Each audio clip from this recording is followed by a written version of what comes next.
Welcome to my YouTube channel HR educational hub. মৰমৰ ছাত্ৰ ছাত্ৰীসকল, এতিয়া আমি আলোচনা কৰিম সাউথ চালমাৰা মানকাছাৰ জিলাৰ ছায়েন্স বিষয়ৰ 45টা MCQ। ৰাতিপুৱা আমি আলোচনা কৰিছিলোঁ শিৱসাগৰ জিলাৰ 45টা MCQ। তো যদি প্ৰথমবাৰ মোৰ চেনেলত আহিছা, ছাবস্ক্ৰাইব কৰা আৰু তোমাৰ বন্ধু বান্ধৱীৰ সৈতে শ্বেয়াৰ কৰা।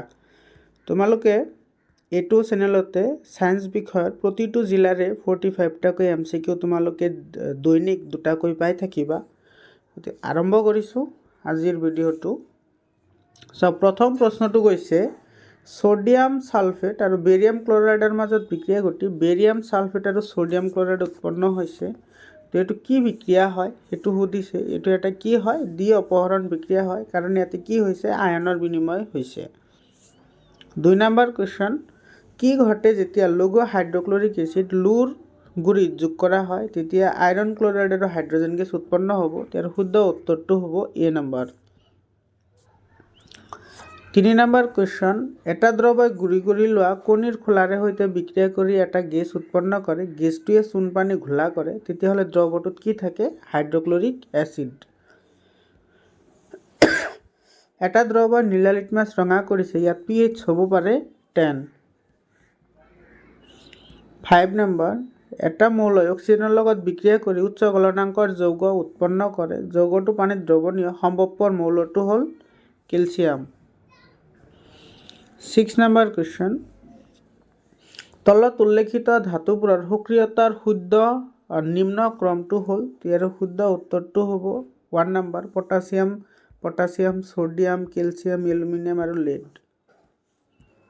7 নম্বৰ, তলৰ কোনটো ধাতুকল্পৰ এটা উদাহৰণ হয়? ইয়াৰ জাৰ্মেনিয়ামটো ধাতুকল্প হয়। 8 নম্বৰ, কটাৰীৰে সহজে কাটিব পৰা ধাতুটো হ'ল লিথিয়াম। তো শুদ্ধ উত্তৰটো হ'ব A নম্বৰ। 9 নম্বৰ কুৱেশ্যন, প্ৰপানেলত থকা কাৰ্যকৰী মূলক হ'ল? ইয়াতে প্ৰপানেল, লাষ্টত তেল আহিছে, গতিকে এইটো হ'ব এলডিহাইড, গতিকে শুদ্ধ উত্তৰ হ'ব A নম্বৰ। 10 নম্বৰ কুৱেশ্যন, তলৰ কোনবোৰ সংপৃক্ত হাইড্ৰকাৰ্বন? ইয়াতে চোৱা, যিটো প্ৰপেন আছে আৰু ইফালে হেক্সেন আছে, এই দুয়োটা হৈছে এলকেন যৌগ। তো এলকেন যৌগবোৰ কি হয়? সংপৃক্ত হাইড্ৰকাৰ্বন হয়। তো ইয়াৰ শুদ্ধ উত্তৰটো হ'ব 1 আৰু 4, অৰ্থাৎ অপশ্যন হ'ব C নম্বৰ। 11 নম্বৰ কুৱেশ্যন, তলৰ কোনটো হাইড্ৰজেনে যোগাত্মক বিক্ৰিয়া দেখুৱায়? তো যোগাত্মক বিক্ৰিয়া সেইবোৰে দেখুৱায় যিবোৰ অসংপৃক্ত হাইড্ৰকাৰ্বন। তো ইয়াতে অসংপৃক্ত হাইড্ৰকাৰ্বন B আৰু C দুয়োটা আছে, গতিকে B আৰু C দুয়োটাই কি কৰিব? যোগাত্মক বিক্ৰিয়া দেখুৱাব। এলকাইনৰ সাধাৰণ সংকেত হ'ল? এলকাইনৰ সাধাৰণ সংকেত CnH 2n-2। তো ইয়াৰ শুদ্ধ উত্তৰটো হ'ব B নম্বৰ। 13 নম্বৰ কুৱেশ্যন, পৰ্যাবৃত্ত তালিকাৰ পৰ্যায়বোৰত বাওঁফালৰ পৰা সোঁফাললৈ যাওঁতে ঘটা পৰিৱৰ্তনৰ প্ৰকৃতিৰ ওপৰত আগবঢ়োৱা তলৰ উক্তিসমূহৰ কোনটো উক্তি শুদ্ধ নহয়? তো পৰ্যায় এটাৰ যেতিয়া আমি বাওঁফালৰ পৰা সোঁফাললৈ যাওঁ তেতিয়া যোজক ইলেক্ট্ৰনৰ সংখ্যা বাঢ়ে, এইটো শুদ্ধ। পাৰমাণৱিক ব্যাসাৰ্ধ কমে, এইটো শুদ্ধ। বিদ্যুৎ ঋণাত্মকতা বাঢ়ে, এইটো শুদ্ধ। কিন্তু ইলেক্ট্ৰন হেৰুৱাৰ প্ৰৱণতাটো কি কৰে? কমি যায়, গতিকে ইয়াৰ শুদ্ধ উত্তৰটো হ'ব B নম্বৰ। 14 নম্বৰ কুৱেশ্যন, মৌল এক্সে এক্স ক্লৰাইড সংকেতৰ ক্লৰাইডৰ যৌগ গঠন কৰে, ই উচ্চ গলনাংকযুক্ত এটা গোটা পদাৰ্থ। মৌল এক্স তলৰ কোনটোৰ সৈতে একেটা বৰ্গতে থকাৰ সম্ভাৱনা সবাতোকৈ বেছি? ইয়াৰ শুদ্ধ উত্তৰ হ'ব D number, magnesium. 15 number question, আমাৰ দেহত অতিৰিক্ত শৰ্কৰা কি হিচাপে সঞ্চিত হৈ থাকে? এইটো গ্লাইকোজেন হিচাপে সঞ্চিত হৈ থাকে। 16 নম্বৰ, পাইৰুভেট অণু ভাঙি লেক্টিক এচিড আৰু শক্তি উৎপন্ন হোৱা বিক্ৰিয়াটো সংঘটিত হয়, এইটো চাইটোপ্লাজম বা কোষ প্ৰৰসত সংঘটিত হয়। 17 নম্বৰ, পাচক ৰস আৰু উৎসেচকৰ শুদ্ধ ক্ৰমটো হ'ল? ইয়াৰ শুদ্ধ উত্তৰটো হ'ব C নম্বৰ, এইটো লালটিত এমাইলেজ থাকে। পেপচিন, এইটো আন্ত্ৰিক ৰসত থাকে। গেষ্ট্ৰিক ৰস হৈছে ট্ৰিপচিন আৰু পেপটিডিছ হৈছে পেনক্ৰিয়াটিক জুইচ, ইণ্টেষ্টিনেল জুইচ হৈছে এইটো পেপটিডিছিছ। 18 নম্বৰ, প্ৰকৃতিত পোৱা একমাত্ৰ গেছীয় উদ্ভিদ হৰমনবিধ হ'ল ইথিলিন। শুদ্ধ উত্তৰটো হ'ব এ নম্বৰ। 19 নম্বৰ, মস্তিষ্কৰ যি অংশই দেহৰ সমতা আৰু ভংগিমা নিয়ন্ত্ৰণৰ বাবে দায়ী সেই অংশটো হ'ল চেৰিবেলাম। 20 নম্বৰ, বাল্যকালত ডেছ হৰমন নিঃসৰণ কম হ'লে বাওনা হয়। এইটো হ'ব পিটুইটাৰী গ্ৰন্থিয়ে নিঃসৰণ কৰা বৃদ্ধি হৰমন যিটো আছে সেইটোৰ অভাৱ হ'লে বাওনাৰ বেমাৰ হয়। 21 নম্বৰ, বৈদ্যুতিক প্ৰেৰণা প্ৰবাহৰ বাবে শুদ্ধ ক্ৰমটো হ'ল, ইয়াৰ শুদ্ধ উত্তৰটো হ'ব চি নম্বৰ, ডেনড্ৰাইট কুকডে একজন আৰু একজন প্ৰান্ত। 22 নম্বৰ, তলৰ কোনটো এটা বেক্টেৰিয়াজনিত যৌন ৰোগ? ইয়াৰ শুদ্ধ উত্তৰটো হ'ব এ নম্বৰ, চিফিলিছ।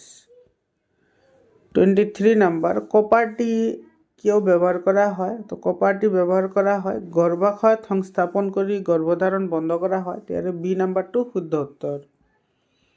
24 নম্বৰ, তলৰ কোনটো শুদ্ধ ক্ৰম? ইয়াৰ শুদ্ধ ক্ৰমটো হ'ব চি নম্বৰ, হাইড্ৰা পুনৰ্জীৱন, সৰ্পিল শেলাই বিভংগন, ইষ্ট মুকুলোদ্গম আৰু ৰাইজোপাছ ৰেণু। 25 নম্বৰ, তলৰ কোনটো ডাৰউইনৰ বিৱৰ্তনৰ ভেটি নহয়? যিহেতু বংশগতিৰ ভেটি আছিল মেণ্ডেলিভৰ। তো যোগ্যতাৰ ঊৰ্ধ্বতন, প্ৰকাৰণ আৰু প্ৰাকৃতিক নিৰ্বাচন এইকেইটা আছিল ডাৰউইনৰ থিয়ৰী, কিন্তু বংশগতিটো আছিল মেণ্ডেলৰ থিয়ৰী। 26 নম্বৰ, আণৱিক বিজ্ঞানৰ পিতৃ কাক কোৱা হয়? এইটো গ্ৰেগৰ জোহান মেণ্ডেলক কোৱা হয়।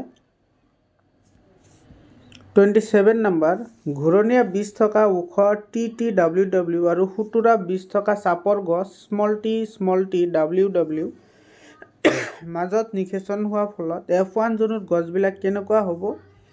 এইটো ওখ আৰু ঘূৰণীয়া বীজযুক্ত হ'ব। 28 নম্বৰ, লক্ষ্যবস্তুৰ সমান আকাৰৰ সৎ প্ৰতিবিম্ব পাবলৈ হ'লে উত্তল লেন্সৰ সন্মুখত কোন স্থানত ৰাখিব লাগিব? তাৰ শুদ্ধ উত্তৰটো হ'ব ফকাছ দৈৰ্ঘ্যৰ দুগুণ দূৰত্বত। 29 নম্বৰ, অৱতল দাপোন এখনে গঠন কৰা প্ৰতিবিম্ব অসৎ আৰু থিয় হ'লে লক্ষ্যবস্তুৰ স্থান হ'ব এইটো মেৰু আৰু ফকাছৰ মাজত। 30 নম্বৰ কুৱেশ্যন, এখন লেন্সৰ ক্ষমতা +2D আৰু ফকাছ দৈৰ্ঘ্য হ'ব 0.5 মিটাৰ। 31 নম্বৰ, মানুহৰ চকুৱে বস্তু এটাৰ প্ৰতিবিম্ব গঠন কৰাৰ স্থান হৈছে অক্ষিপট বা ৰেটিনা।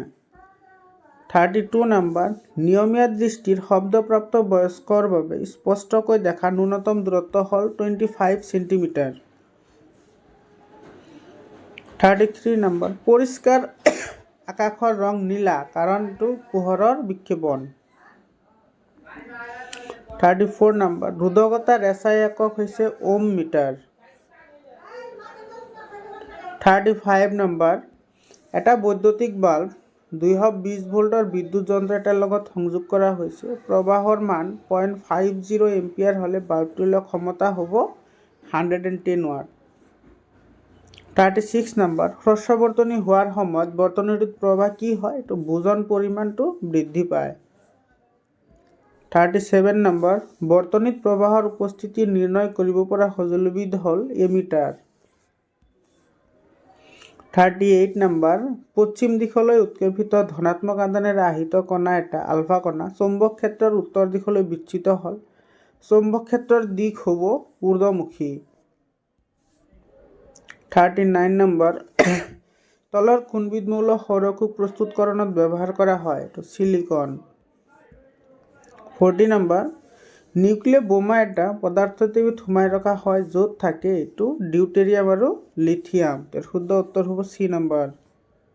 41 নম্বৰ, তলৰ কোনটো নিম্নীকৰণ পেলনীয়া দ্ৰব্য? ইয়াৰে যিকেইটা অপশ্যন দিয়া আছে ইয়াৰে এটাও নিম্নীকৰণ দ্ৰব্য নহয়। তাৰ শুদ্ধ উত্তৰটো হ'ব ডি নম্বৰ, ওপৰৰ এটাও নহয়। 42 নম্বৰ, প্ৰতিটো পৌষ্টিক স্তৰত উপলব্ধ হোৱা জৈৱ পদাৰ্থসমূহৰ গড় মান হ'ল 10%। 43, বৃহৎ নদীবান্ধৰ গঠনৰ বিৰোধিতা কৰাৰ কাৰণ? এটা অৰ্থনৈতিক সমস্যা, সামাজিক সমস্যা আৰু পৰিস্থিতিক সমস্যা গোটেইকেইটাতে all of the above. 44 number, Chipko আন্দোলনৰ প্ৰধান বাৰ্তাটো আছিল বনাঞ্চল সংৰক্ষণ। 45 নম্বৰ আৰু আজিৰ কাৰণে একেবাৰে শেষৰ প্ৰশ্ন।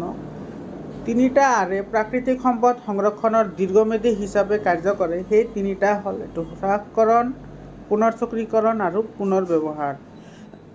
মৰমৰ ছাত্ৰ ছাত্ৰীসকল, আজিৰ কাৰণে এইখিনিয়ে। আকৌ লগ পাম বেলেগ এটা জিলাৰ MCQ লৈ। ধন্যবাদ।